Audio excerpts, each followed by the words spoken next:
ओम नमः शिवाय। सावन शिवरात्रि की शाम को प्रदोष काल में हमें किस प्रकार से पार्थिव शिवलिंग का पूजन करना है, आज की इस वीडियो में हम वही जानने वाले हैं।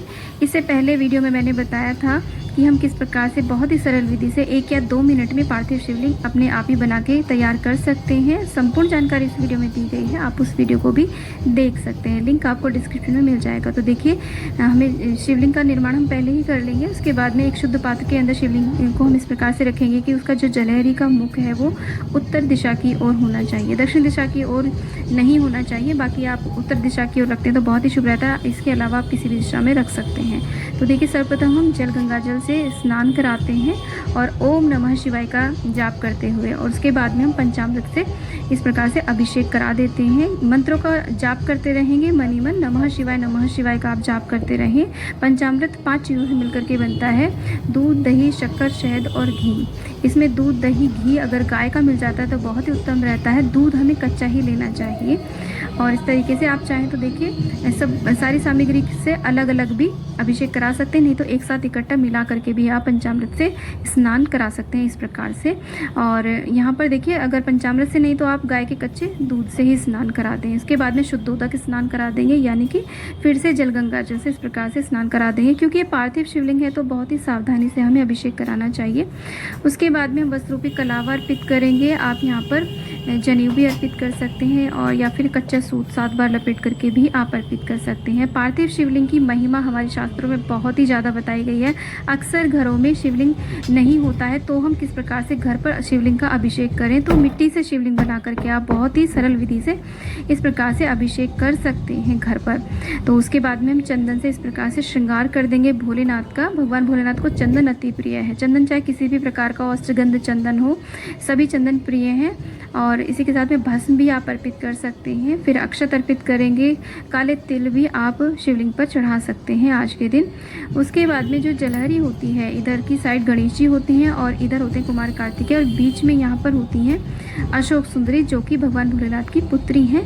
और चारों ओर जहाँ पर शिवलिंग इस तरीके से टिका होता है वहाँ पर होते हैं माता पार्वती के हस्तकमल। तो यहाँ पर हम इस प्रकार से देखिए टीका कर देंगे, रोली अर्पित कर देंगे। शिवलिंग के ऊपर कभी भी रोली अर्पित नहीं की जाती है, परंतु आप जलहरी के ऊपर आप रोली, हल्दी, कुमकुम आदि अर्पित कर सकते हैं। इसके बाद में बेलपत्र अर्पित कर देंगे। इसके ऊपर थोड़ा सा चंदन अवश्य रूप से लगा दें। एक मदार का पुष्प हजारों पुष्पों के बराबर होता है, तो हो सके तो मदार यानी कि आग का पुष्प आप ज़रूर अर्पित करें। और सफ़ेद मिल जाता है तो बहुत ही अच्छी बात है, नहीं तो पर्पल वाला मिल जाता है तो वो भी अर्पित कर सकते हैं। परंतु जो सफ़ेद आग का जो पुष्प होता है ना, वो विशेष माना जाता है। यहाँ पर देखिए, माता पार्वती के लिए हमने सदा सुहागन, इसे सदाबहार भी कहते हैं, उसका पुष्प अर्पित किया है। और यहाँ पर देखिए, नीली अपराजिता का पुष्प हम भोलेनाथ को अर्पित करें। जो भी पुष्प आपको मिल पाए उन्हें आप ज़रूर अर्पित करें। और बहुत ही सरल ये पूजन होता है। भगवान भोलेनाथ को जो चीज़ें प्रिय होती हैं, जैसे कि भांग, धतूरा, धतूरे का पुष्प, पत्ते और मदार के पुष्प, पत्ते आदि आप अर्पित अवश्य रूप से करें। अगर आप यहाँ पर रुद्राभिषेक करना चाहते हैं तो जो रुद्री पाठ होता है उसे मोबाइल में चला करके आप श्रृंगी द्वारा, जो एक पात्र होता है अभिषेक कराने का, उसमें जल डालते हुए भी आप रुद्राभिषेक करा सकते हैं। और इसके बाद में धूप दीप हम यहाँ पर दिखा देंगे, आरती कर देंगे। तो इस तरीके से आप सावन शिवरात्रि की शाम को प्रदोष काल में अवश्य रूप से पूजन करें। इसी प्रकार से आप चाहें तो रात्रि के चारों प्रहर में 4 बारी भी आप इस प्रकार से शिवलिंग का पूजन कर सकते हैं। पूरी रात जागरण कर सकते हैं। बहुत ही विशेष रात्रि होती है। वैसे तो हर महीने शिवरात्रि आती है, परंतु सावन की शिवरात्रि और फागुन मास की शिवरात्रि को महाशिवरात्रि माना जाता है। आरती करने के बाद में जो भी आपके पास ऋतु फल हो उनका आप भोग नैवेद्य अर्पित करें। शिवरात्रि का जो व्रत जो होता है वो एक फलाहारी व्रत होता है, तो इसमें हमें फलाहारी भोग प्रसादी अर्पित करना चाहिए, या कोई भी मेवा मिठाई आप अर्पित कर सकते हैं। तो देखिए, पूजन संपूर्ण होने के बाद में जो भी भोग नैवेद्य आपने अर्पित करा उसे परिवार सहित आप ग्रहण कर सकते हैं, वितरित कर सकते हैं। और जब हमारा पूजन संपूर्ण हो जाए तो हमें शिवलिंग का यहाँ से विसर्जन करना चाहिए, क्योंकि पार्थिव शिवलिंग को ज़्यादा समय के लिए घर में नहीं रखना चाहिए, क्योंकि ये खंडित हो जाते हैं, इससे हमें दोष लगता है। इस थाली को हम भर देंगे जल से अच्छी प्रकार से, तो ये मेल्ट हो जाएंगे इसी में। फिर उस जल को हम किसी भी क्यारी आदि में डाल देंगे, गमले में डाल देंगे।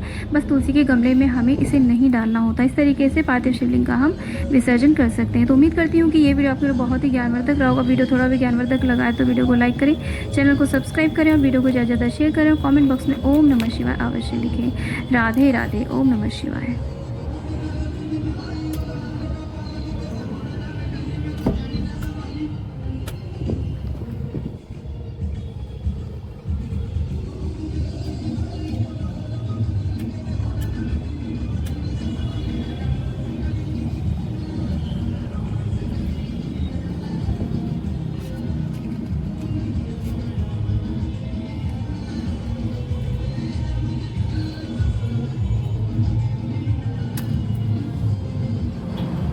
लाए स्वच्छ जगह की, जल का छींटा दिया, रखा।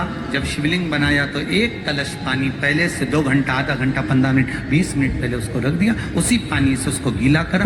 गीला करने के बाद उसका निर्माण सबसे पहले बेलपत्री, बेलपत्री के ऊपर मिट्टी, मिट्टी के ऊपर रखकर शिवलिंग का निर्माण, फिर जलाधारी का निर्माण और शिवलिंग का निर्माण पूर्ण होने के बाद में फिर बाबा का सुंदर भाव से आप श्रृंगार करें, अभिषेक करें, पूजन करें। और एक बात याद रखना, पार्थिव शिवलिंग का अगर निर्माण करा है तो आपको वो पार्थिव शिवलिंग को रात्रि होने से पहले विसर्जन होना जरूरी है। हाँ, अगर कोई भी शिवरात्रि का दिन है तो फिर आप पूरी रात रख सकते हो। कोई शिवलिंग के निर्माण को मिट्टी लाए स्वच्छ जगह की, जल का छींटा दिया, रखा।